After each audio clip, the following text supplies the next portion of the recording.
سلام به همه ایران اسپورتی‌های عزیز. خیلی خوش اومدیم به یک ویدیوی دیگه از کانال خودتون ایران اسپورت. دوباره با هم دیگه اومدیم نتایج و اخبار دنیای فوتبال رو با هم دیگه بررسی بکنیم. من سعی کردم توی ویدیوها گل‌های بازی‌ها رو بذارم ولی چون یوتیوب کپی رایت میزنن دوباره این کارو کردم و کپی رایت گرفتم، برای همین دیگه گل‌ها رو براتون نمیذارم، فقط نتایج و اخبار رو با هم دیگه بررسی می‌کنیم. در سری آ ایتالیا میلان و بولونیا بازی که شبکه ورزش پخش شد با هم دیگه بازی کردن. میلان 2-0 بولونیا رو شکست داد. مسافه تورینو به کالیاری هم برنده نداشت. در لالیگا اسپانیا رایو وایکانو 2-0 گرانادا رو در خانه گرانادا شکست داد. آلاوز و سویا در یک بازی پرگل 4-3 به نفع آلاوز به اتمام رسید و آرسنال هم 1-0 کریستال پالاس رو شکست داد. اما در بازی‌های امروز در هفته سوم لیگ برتر ایران مس رفسنجان با شمس‌آذر قزوین ساعت 7 به مصاف همدیگه میرن. شب دوم از هفته نخست رقابت‌های فوتبال سری آ باشگاه ایتالیا در فصل 2024 یک شنبه شب با انجام دو بازی همزمان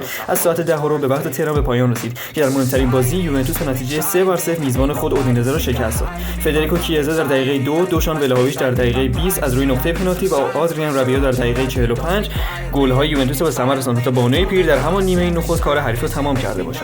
در بازی همزمان اما لاتزیو نایب قهرمان فصل گذشته مسابقات با نتیجه 2-1 مغلوب میزبانش لچه شد. لاتزیو با وجود پیش افتادن از حریف به لطف گلزنی چیرو ایموبیله در دقیقه 26 در پایان بازی غافلگیر شد و در عرض 2 دقیقه 2 گل خورد و بازی برده را باخت. پونتوس در دقیقه 85 و فدریکو دی فرانچسکو در دقیقه 87 گل‌های لچه را در این بازی به ثمر رساندند.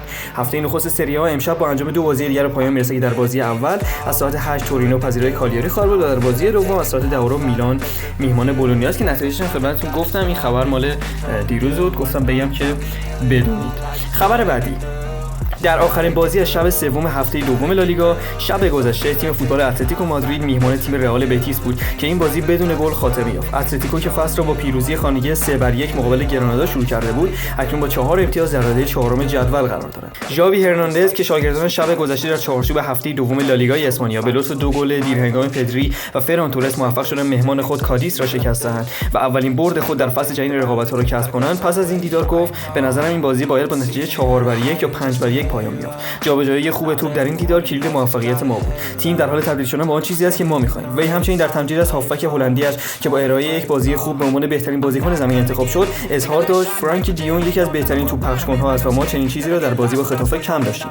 این بازی بهترین زمان ممکن برای استفاده از دیون در پست مدافع میانی بود. ماسیمیلیانو آلگری که شاگردان شب گذشته فصل 2023-2024 مسابقات سری آ ایتالیا را با برتری 3-0 در خانه اودینزه آغاز کردند، پس از این دیدار در گفتگو شبکه تلویزیونی گفت ما در دو پست نیاز به تقویت تیم داریم. در نیمه دوم ما نیاز به حرکت بیشتر و کنترل توپ داشتیم، اگرچه باید اذعان کرد که هوا بسیار گرم بود. دومی که وقتی اشتباه می‌کنیم باید در نیمه خودمون بهتر دفاع کنیم.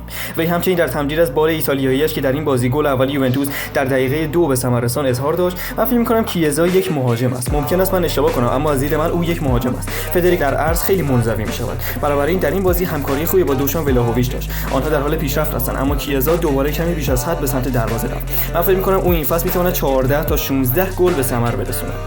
کمیته بانوان کنفدراسیون فوتبال آسیا در نشست روز گذشته خود تصمیم بازنگری در اجرای معیارهای حرفه‌ای‌سازی باشگاه بانوان برای حضور در لیگ قهرمانان بانوان آسیا از فصل 2028-2029 گرفت. این کمیته تایید کرد که قوانین جدید برای حرفه‌ای‌سازی باشگاه‌ها به جای فصل 2025 از فصل 2027 اجرایی خواهد شد. همچنین از کشورهای شرکت کننده تنها یک تیم وارد مسابقات خواهد شد که وضعیت حضور کشورها در لیگ قهرمانان بانوان مطابق با رده‌بندی فیفا مشخص می‌شود.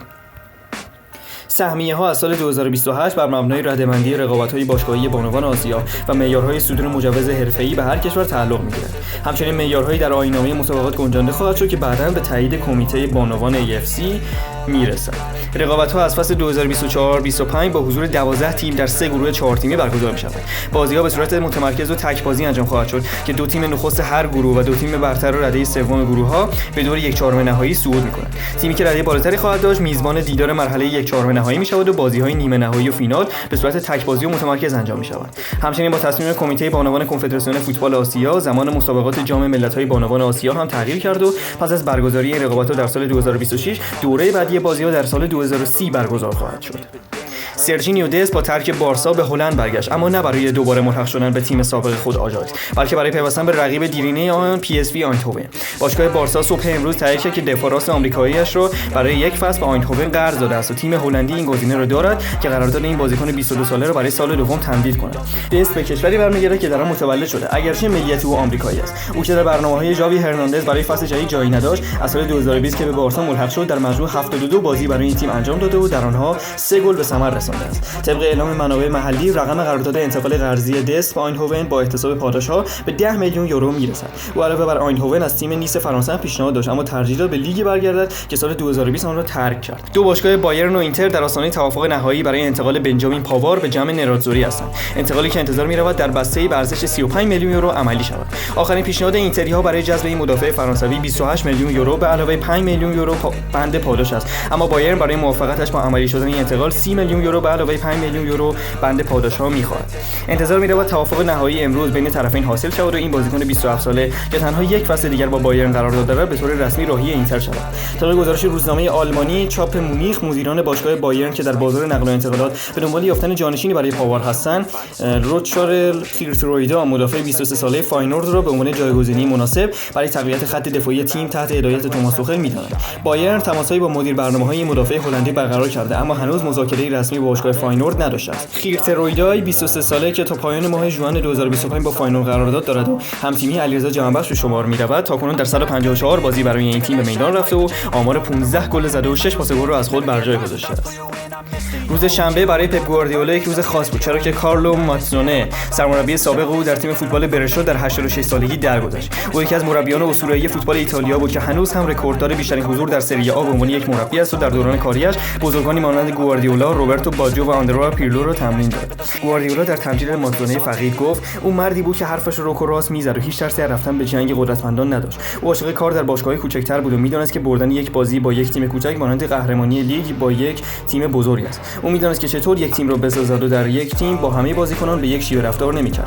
مثلا او میدانست با بازیکنی مانند روبرتو باجو نباید همان رفتاری را داشته باشد که با گواردیولا داشت. گواردیولا پس از بازی تیمش مقابل نیوکاسل با یک تیشرت مخصوص که تصویر ماتزونه در حال شادی پس از مساف معروف تیمش برشا مقابل آتالانتا در دربی لمباردی روی آن نقش بسته بود، در نشست خبری حضور پیدا کرد. ویکتور لیندلوف که در حال تجربه هفتمین فصل حضور خود در یونایتد است، با وجود مطرح شدن شایعه احتمال جدایی جمع شیاطین سرخ در این تابستان، به نظر می‌رسد اریک تن هاگ روی مدافع سوئدی حساب باز کرده. فابریزیو رومانو، خبرنگار سرشناس ایتالیایی و کارشناس نقل و انتقالات فوتبال اروپا خبر داد اریک تن هاگ نظرش درباره لیندلوف 29 ساله تغییری نکرده است و با وجود علاقه‌مندی چند باشگاه به جذب او از جمله باشگاه رن فرانسه، اجازه جدایی به وی نخواهد داد. از سوی دیگر رسانه‌های عربستانی مدعی شدند که باشگاه الاتحاد در حال مذاکره با باشگاه یونایتد بر سر جذب رافائل وارانه، اما رسانه‌های نزدیک به این باشگاه انگلیسی این خبر را تکذیب کرده و خبر دادند که مدافع فرانسوی از بودن در یونایتد خوشحال است. میرالم پیانیچ که در نشست خبری پیش از دیدار تیم‌های فوتبال اشارجه امارات و تراکتور ایران حضور یافت، اظهار داشت به حریف احترام می‌گذاریم، ما می‌دانیم تراکتور هواداران بزرگی دارد. این یک فرصت برای ماست که به مرحله گروهی لیگ قهرمانان آسیا صعود کنیم و یک رقابت بزرگ است. اینجا هستیم که با احترام به حریف بهترین بازی خودمان را ارائه کنیم و بهترین نتیجه را برای اشارجه رقم بزنیم. هافبک اشارجه با بیان اینکه حس بسیار خوبی از بازی در ورزشگاه پر از هوادار دارد، خاطر نشان کرد قطعاً همه از این مسابقه لذت می‌برند و ما هم اینجا هستیم تا لذت ببریم. بازی‌های تراکتور رو تماشا کردم و می‌دانم این تیم چه هوادارانی دارد، اما وضعیت ما شفاف است و می‌خواهیم به مرحله گروهی صعود کنیم. انتظار هر چیزی رو در ورزشگاه داریم و آماده هستیم که نتیجه خوبی به دست بیاوریم.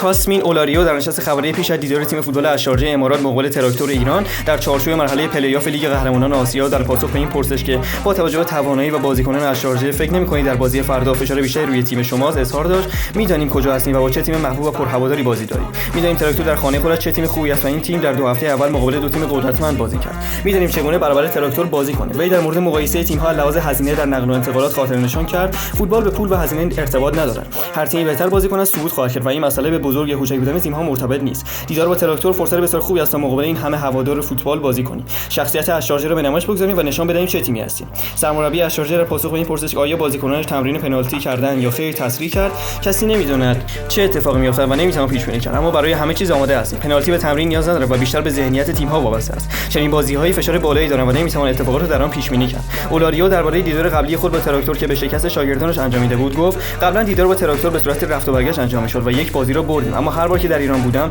تجربیات خوبی داشتم. باشگاه ایرانی هواداران بزرگی دارند و دیدار مقابل این تیم‌ها مانند بازی‌های اروپایی است. خوشحالم که در این فضا بازی کنیم و امیدوارم موفق شویم. ولی در مورد شناخت خود از پاکو خمس، سرمربی اسپانیایی تراکتور و سابقه فعالیت او در لالیگا تاکید کرد. وقتی به چنین دیدارهایی میایید، با شناخت لازم را داشته باشید و آماده مسابقه باشید. قبلا این افتخار را داشتم که با بسیاری مربیان خوب جهان کار کنم و آماده این مسابقه هستم. ما بازی تراکتور در کمپ ترکیه رو هم آنالیز کردیم. من با مربیان بزرگی رقابت کردم و از هیچ مربی نمیترسم. ممنونم از اینکه این ویدیو رو تماشا کردی. لایک و کامنت و سابسکرایب فراموش نشه. تا یه ویدیوی دیگه، خداحافظ.